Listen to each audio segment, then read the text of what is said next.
Good evening. आज का हमारा टॉपिक है मारवाड़ का राठौड़ वंश, जिनके बारे में राव सिंहा से लेकर हम आधुनिक भारत तक इनके बारे में, शासकों के बारे में पढ़ा था। तो आज हम एग्ज़ाम में जो प्रश्न किस तरह से आते हैं, क्वेश्चन, उनके बारे में चर्चा करेंगे। तो हमारा पहला क्वेश्चन है, मारवाड़ के राठौड़ वंश के आदि पुरुष या मूल पुरुष या संस्थापक कौन थे? तो राव सिंहा थे। कहते हैं कि दक्षिण भारत से इन्हें पाली के जो पालीवाल थे, जो व्यापारियों को चोर डकैती लोग परेशान कर रहे थे, तो उन्हें वहाँ के राजा के 100 पुत्र थे, तो 51वें पुत्र राव सिंहा को यहाँ लेके आए और 136 घुड़सवार के साथ ये अपने मारवाड़ आए और अपना मूल निवास स्थान खेड़, जो वर्तमान में बालोतरा जिले में स्थित है। तो राव सिंहा के बारे में, मारवाड़ वंश का राठौड़ा का संस्थापक, आदि पुरुष, मूल पुरुष, राजधानी खेड़, वर्तमान में बालोतरा जिले में। फिर मारवाड़ का वास्तविक शासक या संस्थापक राव चूड़ा, क्योंकि इन्होंने व्यवस्थित रूप से इंदा प्रतिहारों की राजकुमारी से शादी में इनको मंडोर मिला और अपनी राजधानी मंडोर को बनाया, और तो मारवाड़ का वास्तविक संस्थापक राव चुंडा को कहा जाता है। फिर हमने लिखा कि मारवाड़ में जो राठौड़ों की कुल देवी नागाना में नागनेची माता के मंदिर का निर्माण किसने करवाया? तो राजा दुहड़ ने करवाया। राजा दुहड़, जो कि दक्षिण भारत से लेके आए और नागानी कल्याणपुर के पास वर्तमान में बालोतरा जिले में स्थित है। ये बालोतरा जिले में स्थित है। फिर सामंती प्रथा, तो राजाओं को शासन चलाने और युद्ध में आवश्यकता पड़ने पर सामंत लोग अपनी अपनी सेना लेकर आते थे। तो मारवाड़ में सामंती प्रथा की शुरुआत तो राव चूड़ा करते हैं। कौन करते हैं? राव चूड़ा। और सामंती प्रथा है, उसको वास्तविक संस्थापक कहा जाता है। वास्तविक रूप से इनका वास्तविक विकास राव चुंडा, राव जोधा के समय होता है। राव जोधा, तो याद रखना है, सामंती व्यवस्था की शुरुआत राव चूड़ा के समय और विकास राव जोधा के समय इनका होता है। अब राजधानी, तो जैसा कि हमने पढ़ा, राव सिंहा के समय खेड़ अपनी राजधानी बनाई थी। ये बालोतरा जिले में स्थित है वर्तमान में, पहले बाड़मेर में था। और मल्लीनाथ, जो कि वर्तमान मालानी, बाड़मेर का नामकरण भी, मालानी क्षेत्र का नामकरण मल्लीनाथ के नाम से पड़ा, और अपनी रानी रूपादे के प्रभाव में ये एक महान संत बन गए। और तिलवाड़ा में राजस्थान का प्रसिद्ध पशु मेला भी लगता है। पशु मेला, तो मल्लीनाथ जी ने अपनी राजधानी मेवानगर, जसोल का क्षेत्र वर्तमान में बालोतरा जिले में, कौन से जिले में? बालोतरा जिले में। और मंडोर में चांद बावड़ी, तो चांद बावड़ी का निर्माण चांद कुंवर रावचूड़ा की रानी द्वारा चांद बावड़ी का निर्माण करवाया जाता है। फिर कोडमदेसर रणमल की रानी, जिनके द्वारा बीकानेर में कोडमदेसर एक गांव है, वहां पर कोडमदेसर तालाब का निर्माण कोडमदेसर रानी द्वारा करवाया जाता है। और जैसा कि मंडोर तो कहा जाता है कि विदेशियों के ज़्यादा आक्रमण हो रहे थे, इंदा प्रतिहार परेशान थे और रावचूड़ा से सहयोग मांगा और रावचूड़ा ने यथा सहयोग दिया और इस सहयोग के बदले इनकी इंदा प्रतिहारों की राजकुमारी की शादी रावचूड़ा से की और जो मंडोर क्षेत्र है रावचूड़ा को दहेज में दिया। इस प्रकार मारवाड़ की एक स्थायित्व और विस्तारित रूप से राजधानी के रूप में कहे तो वास्तविक संस्थापक के रूप में रावचूड़ा को इसलिए कहा जाता है। रावचूड़ा के पश्चात हम पढ़ते हैं रणमल, तो वही रणमल है जो कि राणा लाखा के समक्ष रावचूड़ा के लिए जो मेवाड़ के थे उनके लिए अपनी बहन हंसाबाई का रिश्ता लेके जाते हैं और राणा लाखा ये समझ लेते हैं कि आता है, तो अपने पिता की आज्ञा का पालन करते हुए वह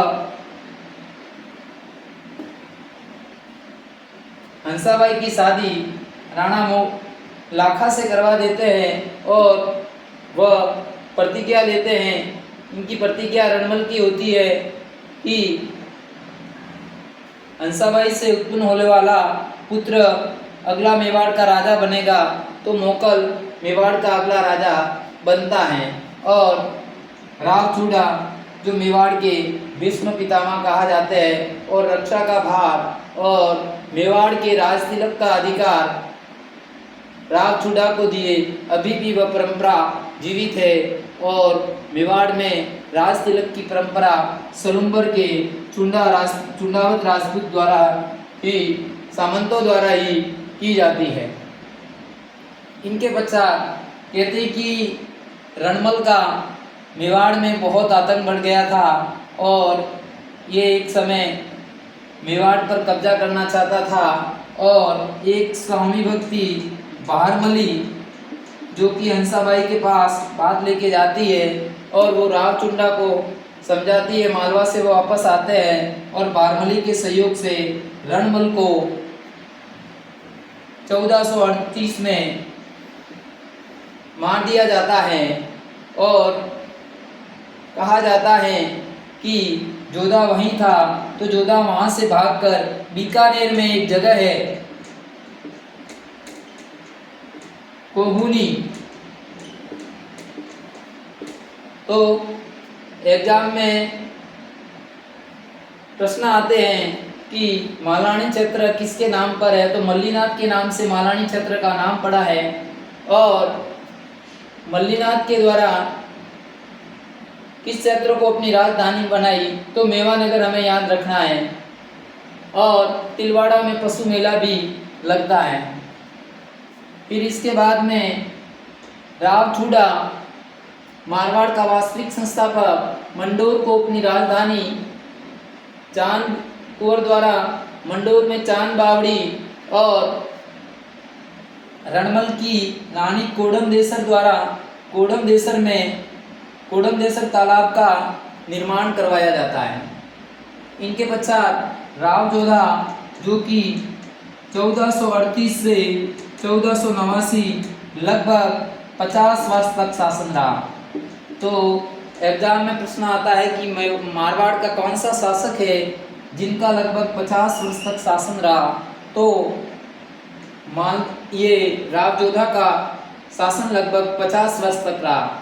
और कई बार एग्जाम में प्रश्न आता है कि 15 वर्षीय संघर्ष मेवाड़ मेवाड़ प्लस मारवाड़, तो किसके मध्य रहा? तो कुंभा और जोधा के मध्य, कुंभा और जोधा के मध्य। और कहा जाता है कि 1453 में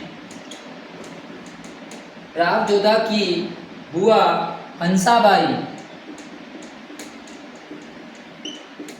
के द्वारा दोनों में समझौता करवाया जाता है और 1453 में दोनों के मध्य आवल बावल की संधि होती है। और इस संधि में ये शर्त रखी जाती है कि जहाँ आंवले का वृक्ष है, वहाँ आंवले के वृक्ष का क्षेत्र है, वहाँ पर मेवाड़ का क्षेत्र है। बावल अर्थात ये आंवली जो कि चमड़ों को रंगने में काम आती है, कई जगह बबूल का भी है, लेकिन आंवली जहाँ क्षेत्र आवल का ज़्यादा है वहाँ मारवाड़ की। तो इस प्रकार एक क्षेत्र सोजत दोनों के मध्य सीमा निश्चित कर देते हैं। और राव जोधा की एक पुत्री का नाम श्रृंगार कुंवर,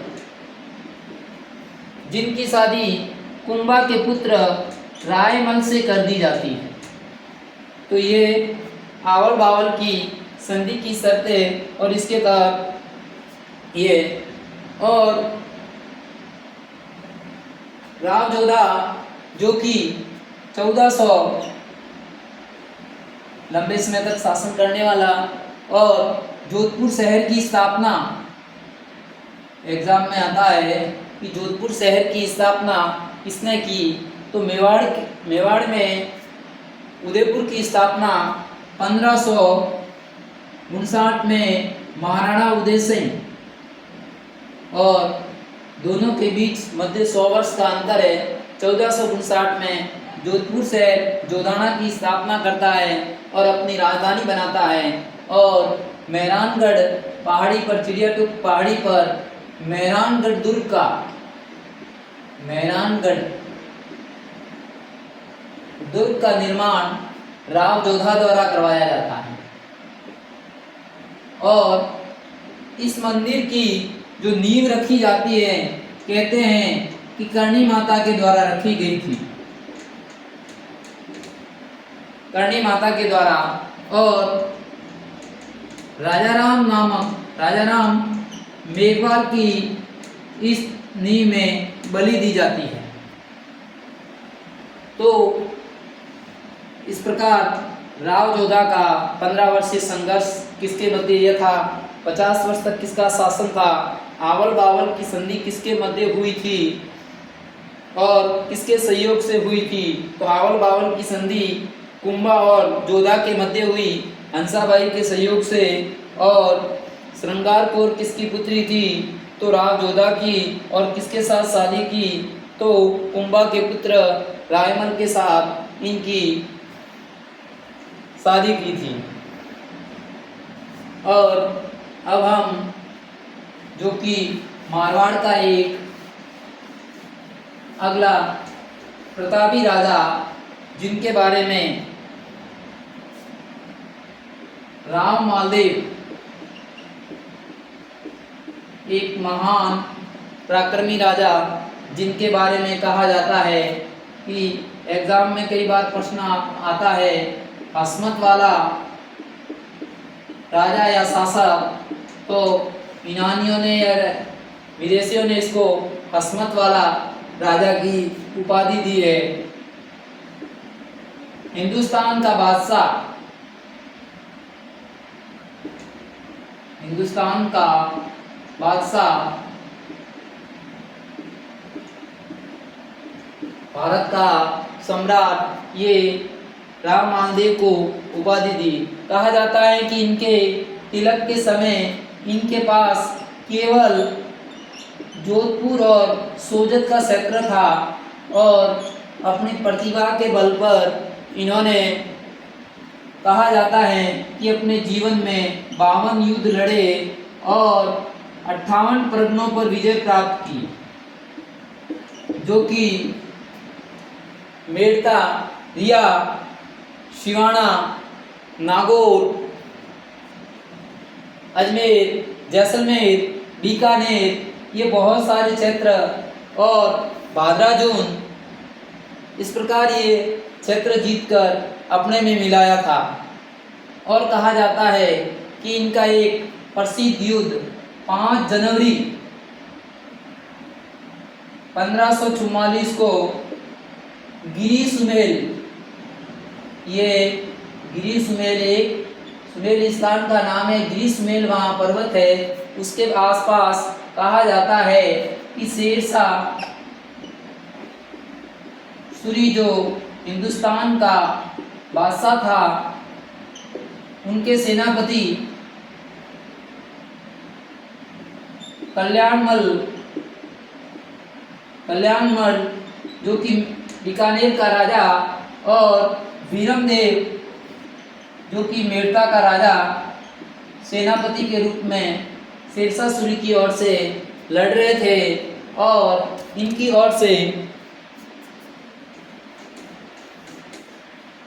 ओर से जेता और कूपा, कहा जाता है कि शेरशाह सूरी एक षड्यंत्र रचता है और वह एक तलवार जो कि सैनिकों में वह एक व्यापारी के रूप में बेचता है कि यह तलवार अच्छी है, और वह तलवार लेने के लिए वह सिपाही सैनिकों को मान लेता है और कहते हैं कि वह एक जाली पत्र डाल देता है और कहा जाता है कि वह पत्र राम मालदेव के पास पहुंचता है। उसमें शेरशाह सूरी कूटनीतिक चालों से जेता और कूपा के बारे में गलत लिखता है कि ये तो पैसे लेकर और सेना को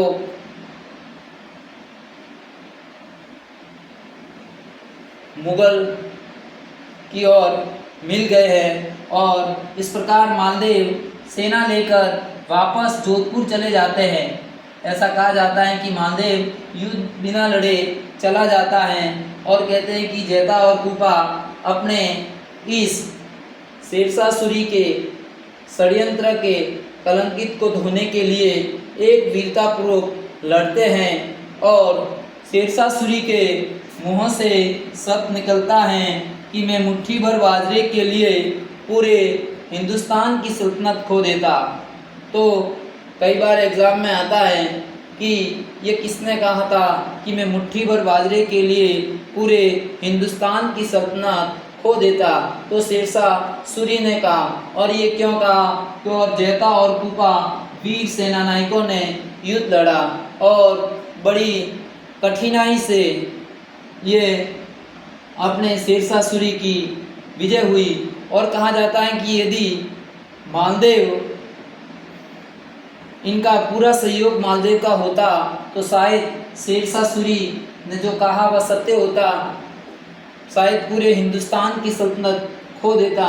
लेकिन यहाँ दोनों में विश्वास की कमी के कारण इस युद्ध में अपने इन्हें जैतारण का युद्ध भी कहते हैं। कई बार एग्ज़ाम में आ जाता है कि जैतारण का युद्ध किसे कहा गया और कब हुआ, तो 5 जनवरी 1544 गिरी सुमेल का युद्ध भी इन्हें ही कहा जाता है। इनमें वीर सेनानायक कौन थे? जेता और कूपा। ये मालदेव के समय। और मालदेव की विजय के बारे में तो भादरा जोन पर विजय की, वीर सिंघल को हराते हैं और फिर सिवाना दुर्ग डूंगर सिंह जी को हराते हैं और रिया पर फिर नागौर में खान बंधुओं को सेवकी का जो युद्ध होता है उसमें उसको हरा देता है। फिर जालोर में दौलत खां और ताज खां के जो संघर्ष चल रहा है उन दोनों को युद्ध में हराकर जालोर पर अधिकार कर लेता है। तो इस प्रकार 52 युद्ध और 58 परगनों का मालिक जो मालदेव बनता है। तो इस प्रकार आज हमने मारवाड़ के जो प्रमुख शासक, स्थापना, वास्तविक संस्थापक सामंती व्यवस्था की स्थापना, फिर मंडोर को राजधानी नागनेची माता के मंदिर की स्थापना और इनकी आराध्य देव मेहरानगढ़ के पास चामुंडा देवी का मंदिर है।